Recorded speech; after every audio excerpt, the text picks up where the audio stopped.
Every parent absolutely needs to master this powerful model. Your kids don't come with an instruction manual, and usually we don't even get any training for this most important job in the world. Don't worry, we've got you. By the end of this video, you're going to know the most important model that any parent could learn.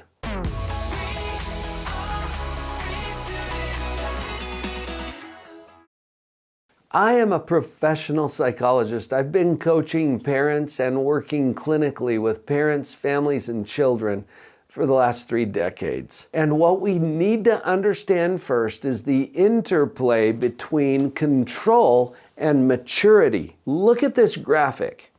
You'll see on the bottom is maturity, and on the side is control. Control meaning control over our own life. You'll see that it goes from 0 at the bottom to 100% at the top. And on the maturity line, it starts on the left there with being immature and proceeds to the right side where we're fully mature. How does control relate to maturity? Well, think about this for a minute.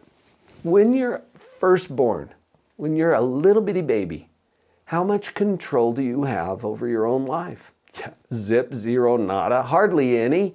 Well, you can make a big noise and a big stink. But other than that, you really don't have much control. Well, how about when you're an adult? How much control do you have as an adult? Now, I know as you're watching this, you're thinking of all the small print and all the things you don't control. But for the most part, you're in charge of your own life as you become an adult.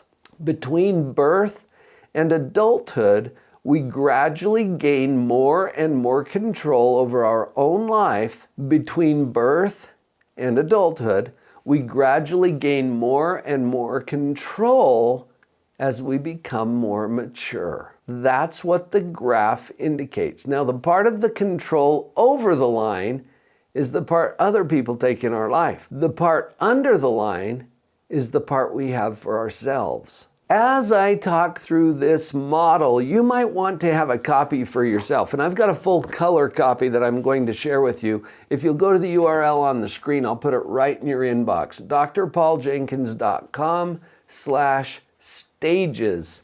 And I'll get this right in your hands so that you can refer back to it. The next important thing we need to understand has to do with maturity. Because maturity has something to do with age, but there's other components of maturity that are really important. We all know young people who are pretty mature, and we all know older people who are not so much. So what we're going to do now is expand our definition of maturity to include 3 stages. So I want you to think stage, not age. And we spent some time trying to decide what to call these stages. Well, we came up with some titles. How about stage 1, stage 2, and you see where I'm going, stage 3. I found that most people can remember those. Let's take a look at stage 1 to begin with. Stage 1 is characterized by being selfish, self-centered, and it also includes characteristics like being demanding and manipulative and entitled. At stage 1, we tend to throw tantrums. We yell and scream a lot. We want to get what we want, and it doesn't matter how it affects other people. At stage 1, it's often quite noisy. There's yelling and screaming and fighting and complaining. Sounding familiar? Notice also that stage 1 is really typical of 2-year-olds. And toddlers. In fact, sometimes we label it the terrible twos, right? Because they're demanding and yelling and screaming about everything and throwing tantrums right and left. But it sometimes also describes a teenager or even someone in their 30s. You can think of examples, can't you?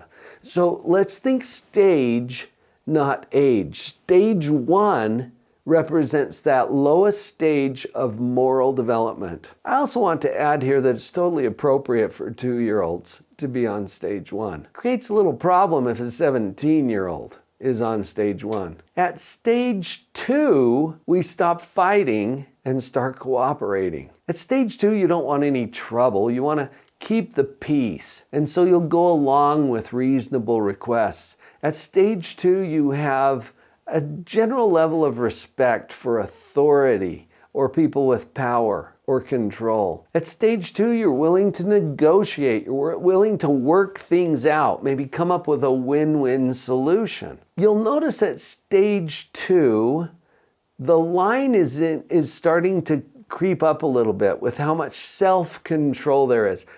People at stage 2 have more control over themselves, and there is less control needed by the others on that top side of the line. Now let's move on to stage 3. Stage 3 is the highest of these 3 stages of moral development. At stage 3, we have morals and values and ethics that drive our decision making. A person at stage 3 experiences and expresses empathy, which I think has 2 important components. When we have empathy, we understand and care how someone else feels. At stage 3, we engage in service and we take initiative, which means that we see what needs to be done and we actually do it. We don't even have to be asked. As I share stage 3 with you, does this sound like your kids? It might, and often it doesn't. But notice that this is kind of what we're shooting for as parents. We kind of hope that our kids will get to that stage 3 of moral development. Okay, so let's test your understanding of the 3 stages. Let's say that you're a parent who has a 10-year-old child, and you say in the sweet, kind, loving manner that you always use as a parent, put that in your notes, "Hey, would you please take out the garbage?" Now remember, this is a 10-year-old. Now, if your 10-year-old is on stage 1, that lowest level, that selfish, manipulative level, if your 10-year-old is on stage 1, what will be the response? Do you need to think about that for a minute, or you got it? Yeah, you got it. "No, I'm not going to take it out. What do you think I am, your slave? Nobody ever has to do anything around here except for me. Why is it always me? This bites. I'm out of here. Do it yourself." It might get kind of colorful, right? Or it might be a little more passive. Whatever. I don't even know if he's going to do it at this point, right? So this is stage 1. Can you recognize it? Do you see it? Do you think you'll be able to identify it if it comes up? Yeah, pretty easy, right? Okay, let's move on to stage 2. "Hey, would you please take out the garbage?" Now, if your 10-year-old is on stage 2, what kind of a response are you going to get? Yeah. So it might be like, "Okay, yeah, but can I first finish this game? Is it all right if I do it later?" They might try to negotiate something with you, right? But they're going to cooperate. They might not even be happy about it. Fine. And then they go do it. But notice that, fine, is different from whatever. Do you hear the difference? The cooperation is what determines that they're on stage 2. You got it? Okay, let's move on to stage 3. "Hey, would you please take out the garbage?" "Oh, Mom, I already did that. I knew that the garbage goes out every Thursday. Hey, but I've got a little time on my hands. Is there anything else that I can do to help you out?" All right, now Mom's out cold on the floor, right? The stage 3 includes initiative. And you might think, well, stage 3 is just doing it happily. Well, yes, and it includes initiative, where they don't even need to be asked to do it. Now let's look at the whole model here for just a minute. You'll notice I've written a couple of smaller words in there about what the parent does at each of these 3 stages. The most important thing to understand in this model is, where is my child? Stage 1, stage 2, stage 3. And I just gave you a test. So if you pass the test and you can clearly identify stage 1, 2, or 3, then what you do as a parent is determined by what stage your child is on. You'll notice on that line I've written consequences. That's the only thing that works at stage 1. Consequences bleed over to stage 2, but it's a little different kind of consequence that we can use at stage 2. Because at stage 1, we don't get any cooperation. You have to pick consequences that do not require cooperation. If you really want an idea of what I'm talking about there, go to this URL, drpauljenkins.com/consequences. consequences. I'll give you a little list of consequences that don't require cooperation. Now, when we move to stage 2, we add communication, because now you can talk to them, you can reason, you can negotiate. Stage 3, the word is consultation. So we got those 3 C words. Consultation is where your kids come to you and they ask for your wise advice.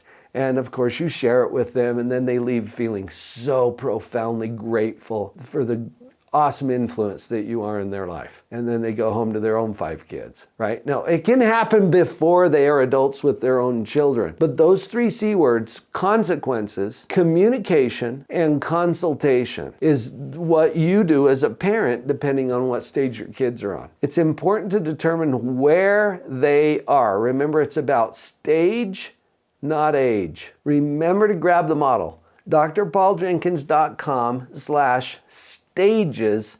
I will put this in your inbox, and you'll have a reference point that will help you to remember the most important model that every parent needs to know.